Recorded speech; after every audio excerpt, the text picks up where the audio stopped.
amante de la historia y la religión. Nuestros programas te llevarán en un viaje a través del tiempo y las creencias, explorando las culturas y la religión en conexión directa. Descubre el pasado, con Fray Severiano de Cáceres. Vamos a ver, Padre Severiano, ¿nos escucha? ¿Cómo está? Bienvenido al programa. Perfectamente escucho, Jaime. Buenas tardes nuevamente para mí, buenos días para vosotros, amables oyentes de Radio Santa Mónica. Jaime, cuando quieras. Qué bien, Padre, qué bien. Bueno, también le reiteramos nuestro saludo, nuestro abrazo desde Santa Mónica Radio por ese cumpleaños que hoy lo celebra. Hemos visto también los mensajes. Qué bien que esas palabras expresadas lo tome siempre como un buen chotano. Padre, así es. Bien, Padre, nos explica hoy de Melchor Verdugo, porque hemos venido comentando de los años. ¿Y qué hablamos de Melchor Verdugo?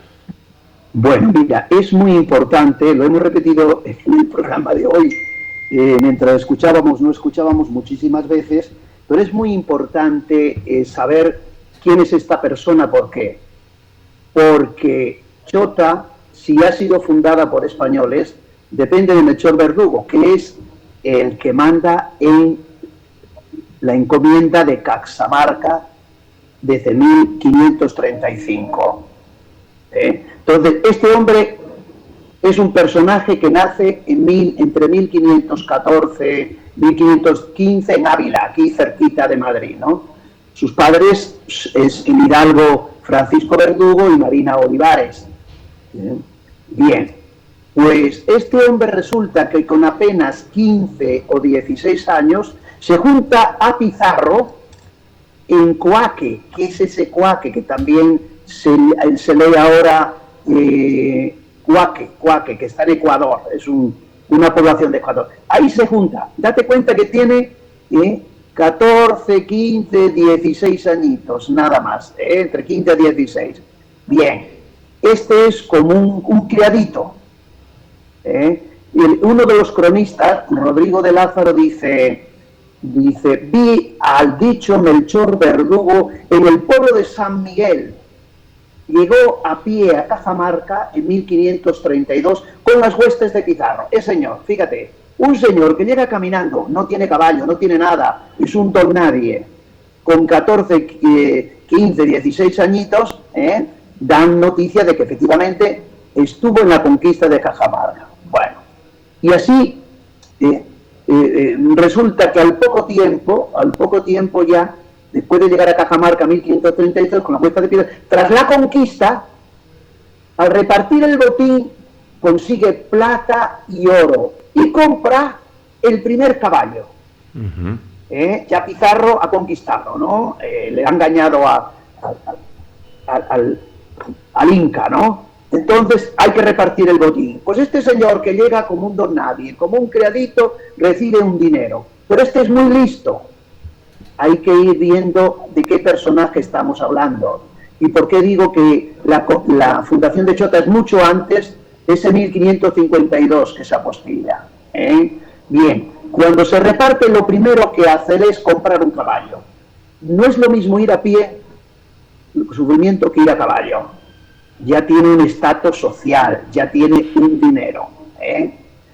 Así como compra otros enseres, 24 gallinas para celebrarlo. Fíjate este hombre, ya compra 24 gallinas y se da un banquete. Uh-huh.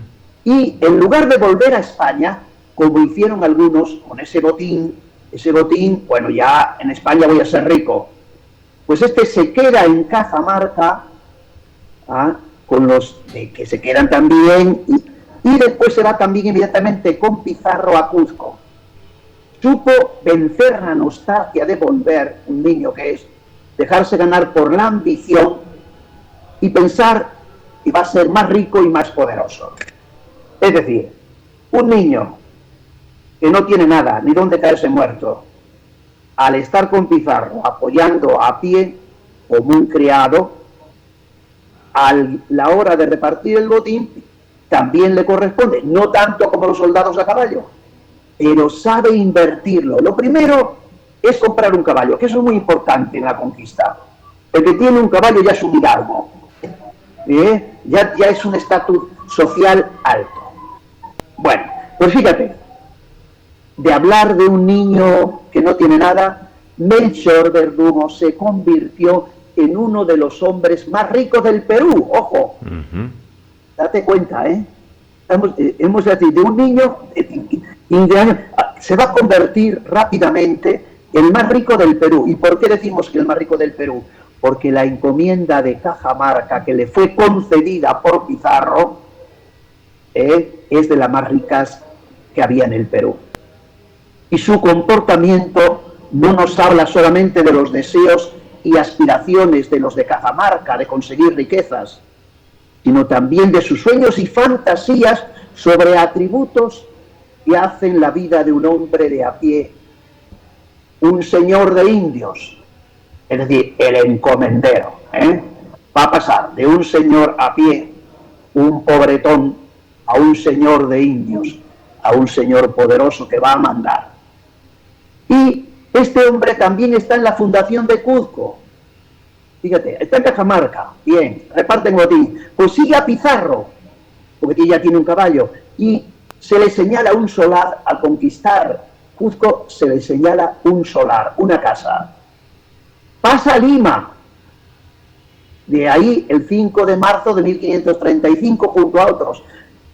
Después de Lima se va este mismo año, el 35, y funda también entre los fundadores de la ciudad de Trujillo, ocupando el 9º lugar en la lista de fundadores. Ojo, niño a pie, niño pobretón, va a Cuzco, ya tiene un terreno, se va a Lima con Pizarro, ahora vamos a fundar Trujillo, ahí estoy yo, y ya estoy con mi caballo. Y le corresponde el repartimiento de Cajamarca. Ojo, viaja a Lima y en noviembre de 1536 regresa a Trujillo. Este hombre no para.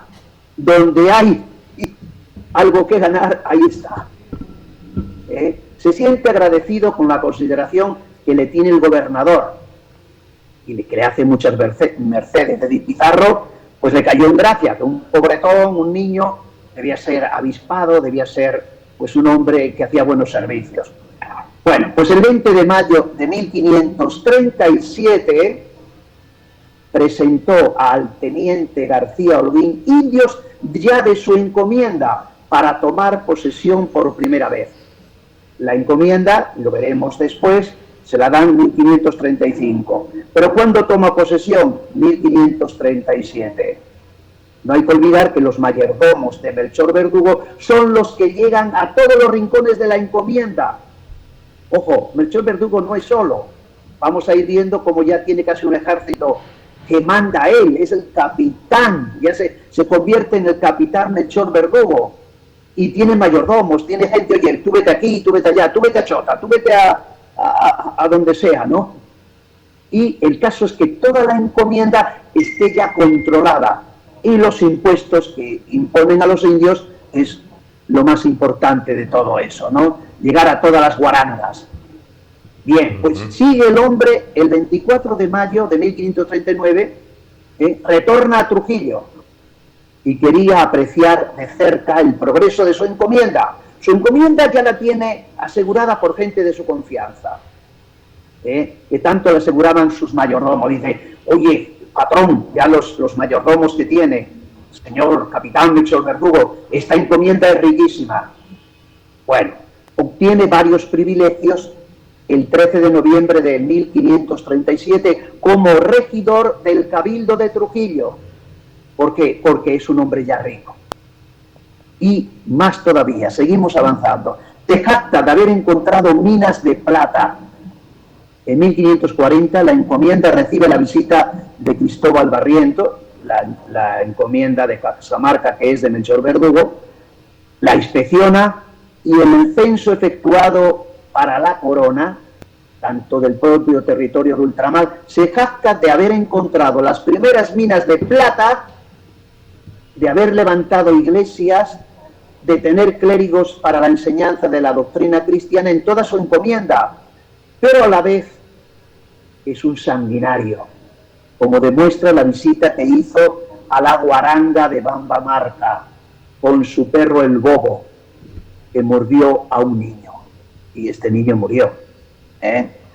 Sin embargo, supo él ganarse la amistad del nuevo virrey, don Andrés Hurtado de Mendoza, consiguiendo que el pleito que le seguían por varios delitos, como el del perro, que mordía a un niño y lo mató, poco después solicita viajar a España para defenderse de los cargos que habían levantado. La encomienda sigue en Cajamarca, es de Melchor Verdugo, pero este hombre no para. Tampoco tan Cuzco como está en Lima, como se va a España, pero tiene controlada su encomienda, tiene hombres que les paga bien y trabajan para él.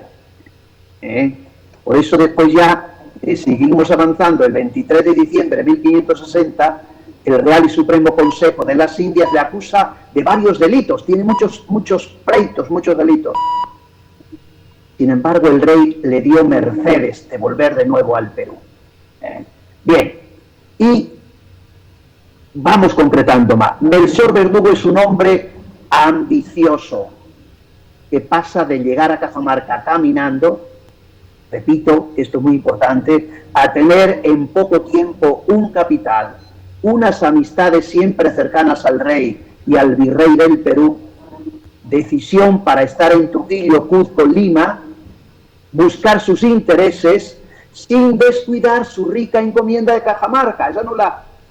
Eso tiene gente que se la cuida, donde tiene una organización de mayordomos que caminan por todas las guarangas, ojo, entre ellas la guaranga de Bambamarca, donde se encuentra Chota, que es la capital de la guaranga de Bambamarca. Ahí está Tantahuatay, el cacique, Tantahuatay. Bueno, pero entonces, por eso no dudo que entre 1535 a 1548 ya se había posesionado de Chota y dominaban toda la zona cobrando los impuestos. Es decir, si yo afirmo entre 1535 a 1548 ha pateado toda Cajamarca y por supuesto la guaranga de Bambamarca, capital Chota, para mí, pues entonces ya está fundada Chota. Lo que no tenemos es un documento que diga cuál de sus mayordomos, cuál de sus capitanes, pero eso lo vamos a ir viendo poco a poco, año por año. Ahora vamos formulando lo que es este estudio, ¿no? Entonces, no dejaremos pasar por alto tampoco lo que se decía de su persona.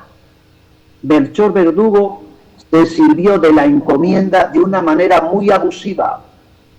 Durante su visita del doctor Cuenca tomó nota que Verdugo hizo quemar y matar con mucha crueldad a algunos caciques e indios principales de esta provincia de Cajamarca, porque no le daban tesoros del Inca y de sus antepasados.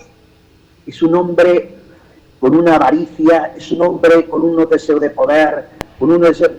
Por eso hablamos de Melchor Verdugo. Es que es un hombre que no es un hombre indolente, no es un hombre que se sienta, no es un hombre que le importa, no, a este tiene una ambición, tiene un deseo de poder, tiene un deseo de riqueza tan impresionante que no para un minuto parado. No para. Bien, pues seguimos avanzando y entre para adelante y para atrás. Habrán de saber que en la ciudad de Trujillo habitaba un caballero llamado Melchor Verdugo, y el marqués don Francisco Pizarro le había dado a aquel pueblo de Cajamarca. Estoy leyendo un documento antiguo que está escrito no como yo lo leo, sino con castellano antiguo, ¿no? Sus padres son el hidalgo Francisco Verdugo, caballero de mucha honra y pocos bienes, casado con doña Marina de Olivares, hijadalgo de Olivares de Trasmiera, en las Asturias de Santillana. Melchor Verdugo, pues, nació en las murallas de Ávila alrededor de 1514 o 15, ¿no? Bien, ¿cómo llegó al Perú? Volvemos a estar. Melchor Verdugo fue contratado servidor del licenciado Gaspar de Espinosa. Te he dicho antes, llegó descalzo. ¿Pero quién lo llevó? Gaspar de Espinosa. Y Melchor Verdugo fue contratado como su servidor, un criado. Viajó a tierra firme y la última vez que vino a España, al embarcar en Nombre de Dios, que es un puerto que hay ahí en Centroamérica, era amo y criado, se alojaron en una posada donde estaba Nicolás de Riera el Viejo. Años más tarde recordará que cuando Espinosa entró fatigado a la hostería en compañía de su paje, podría ser, nadie se imaginaba, podría ser el Melchor Verdugo que hasta 15 o 16 años después se va a convertir en el hombre más rico. Bien. Se junta Pizarro, lo hemos repetido, en Coaque, y así va el hombre avanzando y avanzando, y ahora vamos a ir después, año por año, viendo qué va haciendo, cómo va dominando toda esta encomienda de Cajamarca, donde está, por supuesto, Chota, en la guaranga de Bambamarca, donde vive el cacique Tantahuatay. Padre, bien esa cronología que vamos llevando.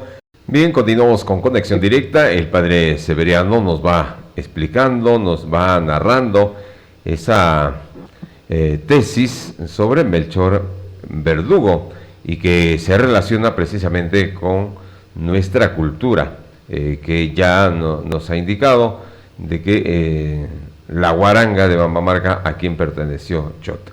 Y en ese recorrido seguimos conociendo más de las acciones de Melchor Verdugo.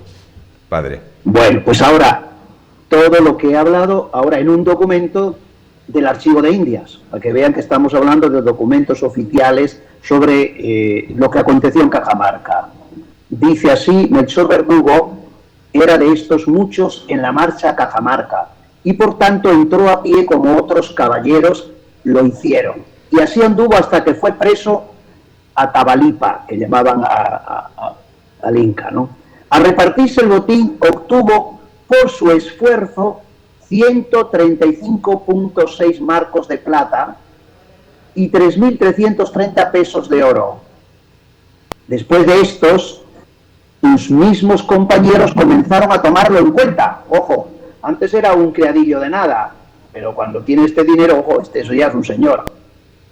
El 15 de junio de 1533 aparece de testigo del pacto de dos clérigos para dividirse amablemente, hermanadamente, lo que en la guerra ganasen sus caballos. Ese mismo día firmó una carta de obligación a Juan de Ascencio, uno de los clérigos, endeudándose en 2.000 pesos de oro por un caballo ensillado y enfrenado. O sea, compró el caballo. ¿A quién? A un clérigo que iba a la conquista. Bien, ¿qué compró más? Un indio esclavo de Nicaragua, una india herrada en rostro, es decir, con una marca que llevaban entonces los esclavos, y 24 gallinas, de las que hemos hablado antes. Hablamos porque lo he estudiado en un documento que lo tengo.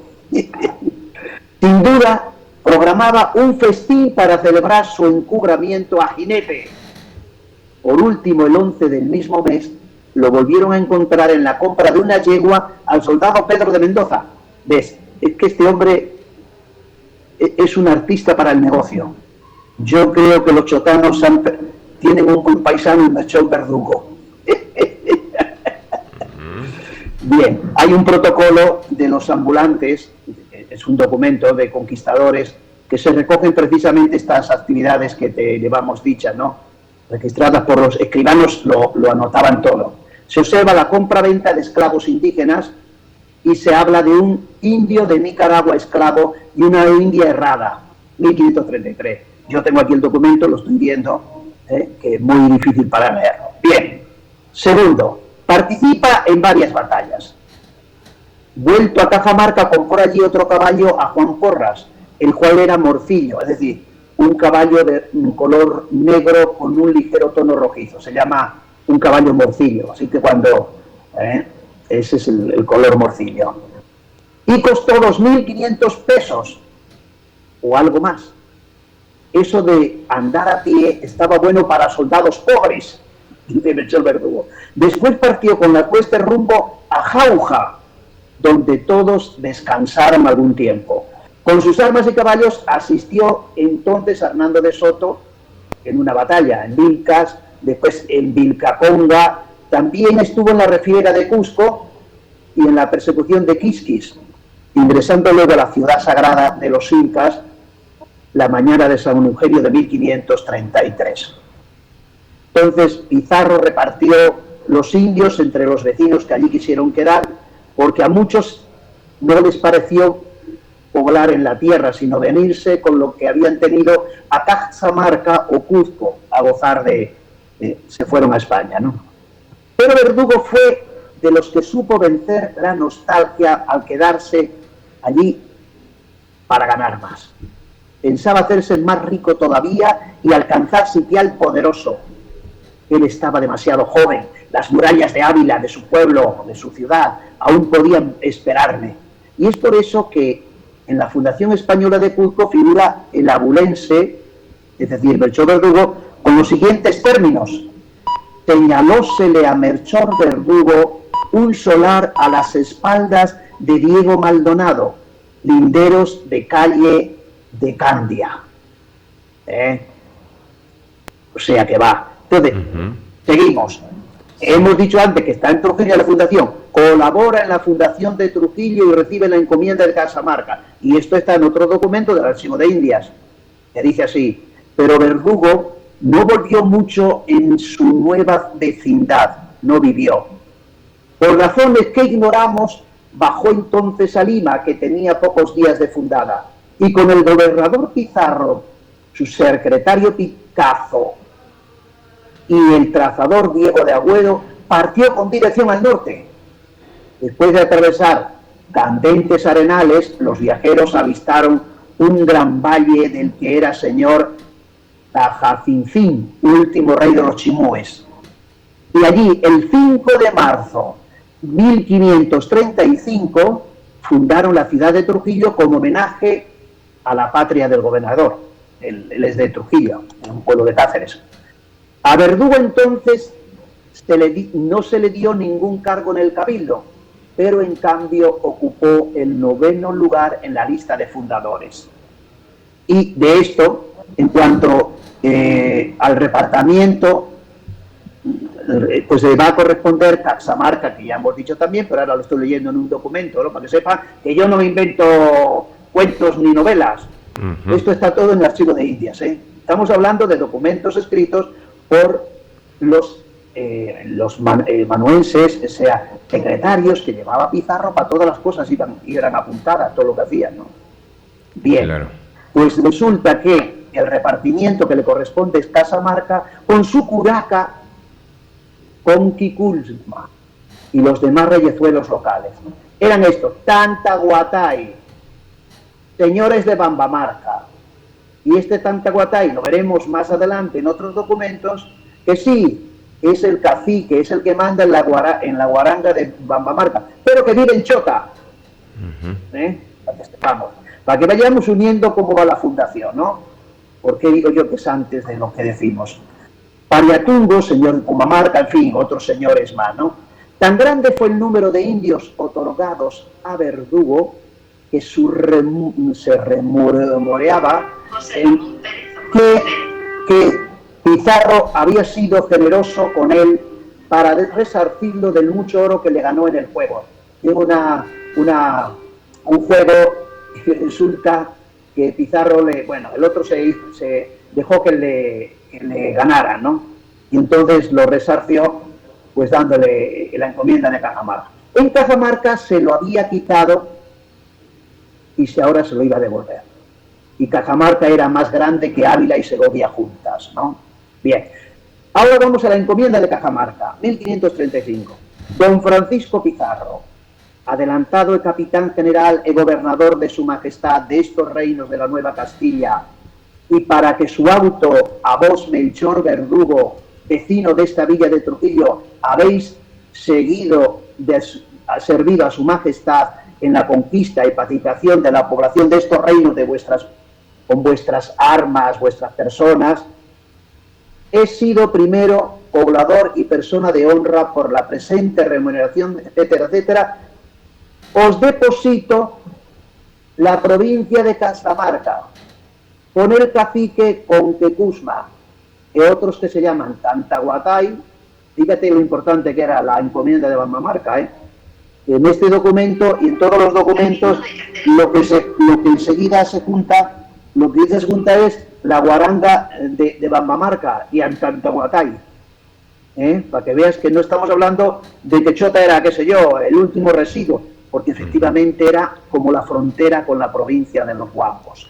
Los Guambos. Y que ya hemos dicho que los Guambos, que Chota no perteneció a la cultura de los Guambos. No, Chota no era. Ahí había otra encomienda, otra encomienda distinta. Hablándonos de estos periodos refiriéndose a Chota y de todo lo que ha pasado en esos tiempos de la cultura. Pero hay varias investigaciones, pero padre, estas evidencias, estas nuevas indagaciones, como que van, vamos diciendo, dejando ya de lado, porque como decíamos, la fundación de Chota, que tiene pues evidencias, pero no hay pruebas, y que la fundación igual, y estos argumentos que hoy nos está revelando, también podrían cambiar la historia. Pero la historia se basa en documentos, en los archivos, o no se basa en nada. Si no tenemos documentos, no tenemos nada. Y lo que hemos estado leyendo antes de la pausa es de un documento de 1535, que es la cédula de la encomienda de Cajamarca, donde don Francisco Pizarro, adelantado capitán le entrega a Melchor Verdugo y nos habla de la guaranga de Bambamarca y del cacique Tantahuatay.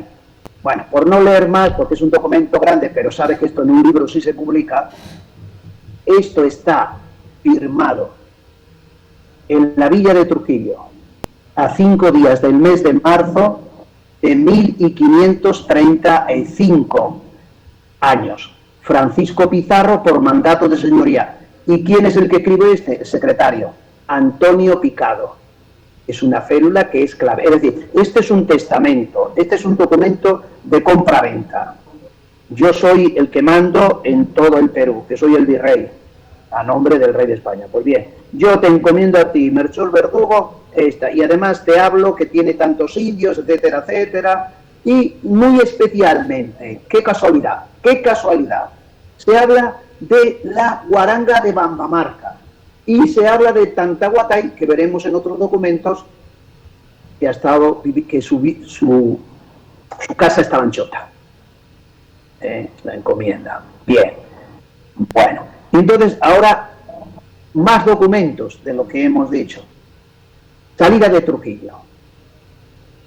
Pero estando por salir de Trujillo, el gobernador entra en la villa, el famoso Cazalleja, hay una pelea.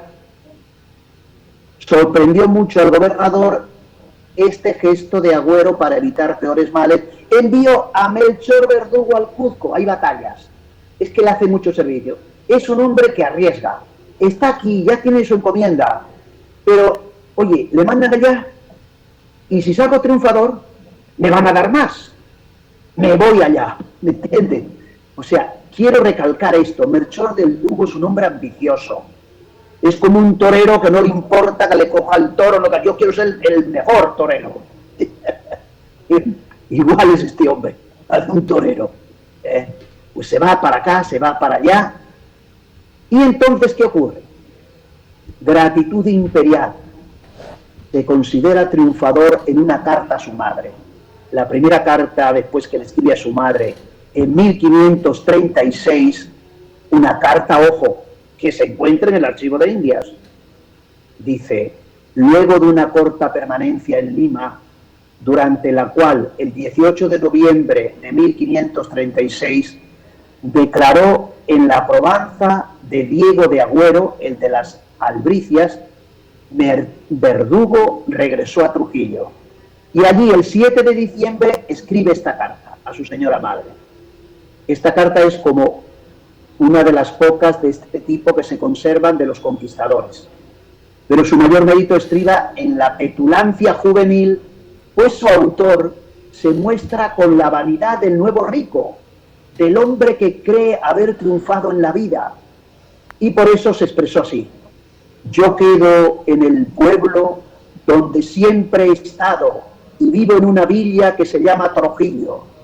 Tengo en él mi casa y un muy buen repartimiento de indios, que habrá 8 o 10.000 vasallos. Creo que ningún año habrá que no me den 5 o 6.000 castellanos de renta. Todo esto escribo a vuestra merced, está escribiendo a su madre, para que se huelgue y crea que vivo sin necesidad. Loores a nuestro Señor. Vuestra merced me escriba siempre y me haga saber cómo están las señoras, mis hermanas y todos esos caballeros parientes míos, etcétera, etcétera. Dice, no lo haga vuestra merced de aquí en adelante, sino con el que yo diga, para que tenga más seguridad esta carta.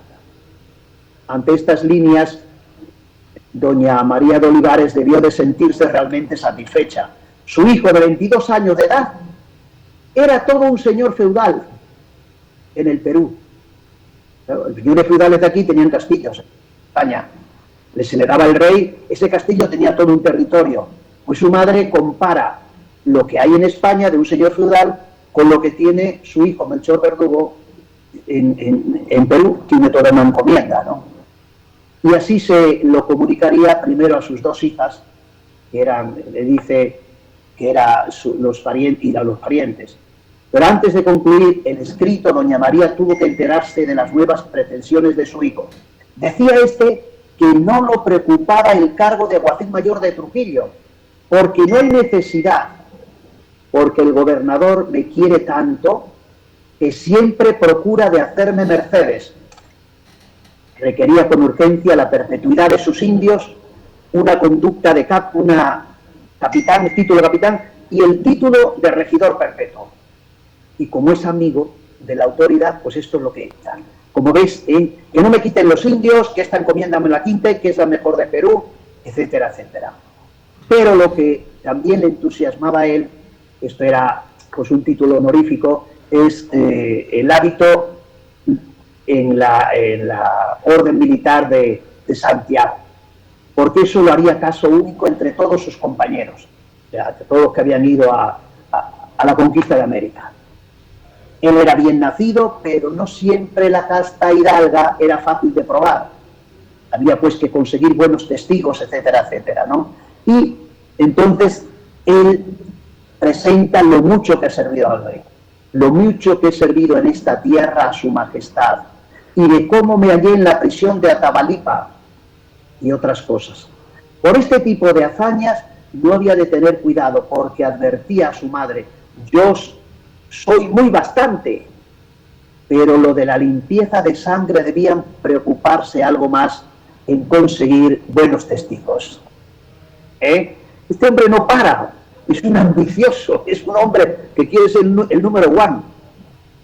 Entonces, vuelta, ya entramos en el año 1930, en Trujillo, que es donde vivía él.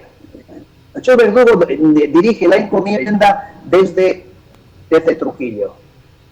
Él tiene sus mayordomos, hemos dicho, tiene sus capitanes. Entonces, el 20 de mayo de 1537, está de nuevo en la villa de Trujillo, donde presentó al teniente García Urbí ciertos indios de su encomienda para tomar posesión de todos ellos por primera vez. O sea, es como un rito, ¿no?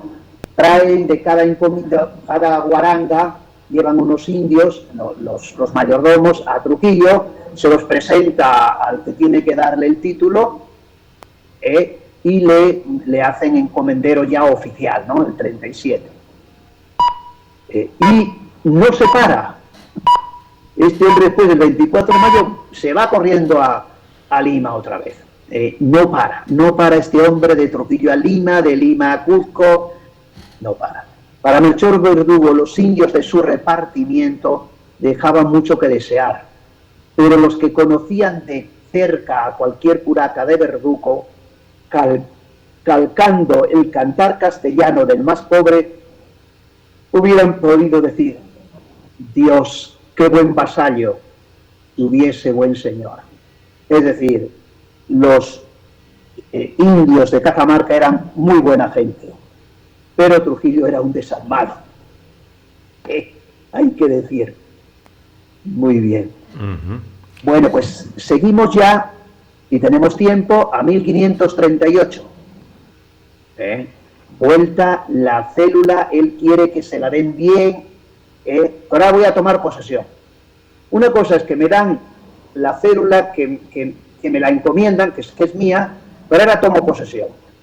Y en esta célula dice: en Villa de Trujillo de estos reinos de Nueva Castilla, 20 del mes de mayo del año 1538, ante el señor García Holguín, teniente de gobernador de esta villa, dicha villa, en presencia del muy escribano suyo, apareció Melchor Verdugo, presentó la célula que su señoría le había concedido los caciques, etcétera, etcétera, de todo Cajamarca. Entre ellos, ya decimos, el cacique principal de Melchor Verdugo. Para que ellos, de todos los demás lugares de dicha célula, sirvan como testigos de que efectivamente nosotros somos indígenas de esa zona y nos ponemos de rodillas ante el señor Verdugo y testificamos que él es nuestro señor. Eso es tomar posesión. Bien, y de ahí vienen pues más privilegios y privilegios y privilegios. Siguen los privilegios. Lo cierto que es que mientras se quejaba de sus indios, se quejaba que no daban lo suficiente, etcétera, etcétera, por intermedio de la gente de su confianza, obtuvo del emperador y del Consejo de Indias un par de importantes privilegios. Fíjate. Regidor del Cabildo de Trujillo, 13 de noviembre de 1537. Verdugo obtuvo el nombramiento el 15 de septiembre de 1544, junto con la orden para marchar a Trujillo y hacer con bandera alzada y tambor batiente toda la tropa posible para oponerse a Gonzalo Pizarro. Ya entran las peleas de los pizarristas, ¿no? Las peleas que hubo entre los españoles. Pero siempre tiene la buena visión de ponerse de caballo ganador, ¿sabes? Es un artista, es un verdadero artista este hombre. Bien, pues ya vamos teniendo, como ves, un señor poderoso. ¿De dónde le viene todo eso? De la encomienda de Trujillo, de Caxamarca. ¿Y cómo se consigue eso? Pateando toda la encomienda de Cajamarca, entre ellas la encomienda de Bambamarca, que está al frente del cacique Tantahuatay. Entonces, si ya este hombre tiene un poder tan grande como vamos a seguir viendo en el siguiente programa, es decir, para estas épocas ya, ya te digo, 1535, 1548, ya hay gente en Chota hace mucho tiempo para recabar los impuestos de los indios, porque es una zona que produce sus réditos. No olvides que ahí está también el gran señor enterrado ya, oculto, pero el gran señor de Chota, y que precisamente Melchor Verdugo le está exigiendo a los caciques que le den tesoros de sus antiguos incas, de sus antiguos tesoros. Este ya sabe que hay enterramientos. ¿Y cómo no vas a ver que en Chota es una zona muy rica? Exactamente. Pues Chota ya está pateada. ¿Ves? O sea, de estos documentos, de esta ambición de este hombre, de este poder que tiene, de la riqueza que está acumulando, eso sale de Cajamarca. Y entre ellos de la Guaranda de Bambamarca, es decir, de Chota. ¿Y cómo salen los impuestos de Chota si no hay nadie, ningún español que los exija? ¿Entiendes? O sea, presentamos documentos que avalan nuestra tesis, y que dicen, lo que pasa es que después, así como hay estos documentos, pues no encontramos, y a mí me han dicho, por varias veces que consulto, y fui personalmente al Archivo de Indias, que es muy difícil que de un pueblo pequeño pues hagan como que también la tengo, el acta de la fundación de Trujillo, las ciudades importantes, las ciudades grandes, o de Lima, o de Cuzco, etcétera, etcétera, ¿no? o después de otras ciudades muy importante. Entonces, Chota era un pueblo pequeño. Además, ya sabes que el pueblo pequeño estaba hacia la parte vuestra y seguramente cuando llegaron los españoles, la zona más rica de auténticos incas o, bueno, no incas no, inca había no solo, de señores que servían al inca, pues escaparía, no van a esperar allí que me hagan a mí esclavo, ¿no? Y se llevarían de riqueza la parte de la selva, etcétera, etcétera, ¿no?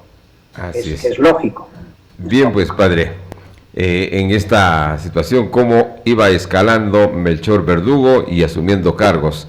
Desde donde esta historia que nos narra, ¿no? De esa persistencia y cómo lograba estar ahí considerado y elegido. Muy bien, pues padre Severiano, será hasta nuestro próximo programa. Perfecto, gracias. Gracias a usted, muy buenos días. Amante de la historia y la religión.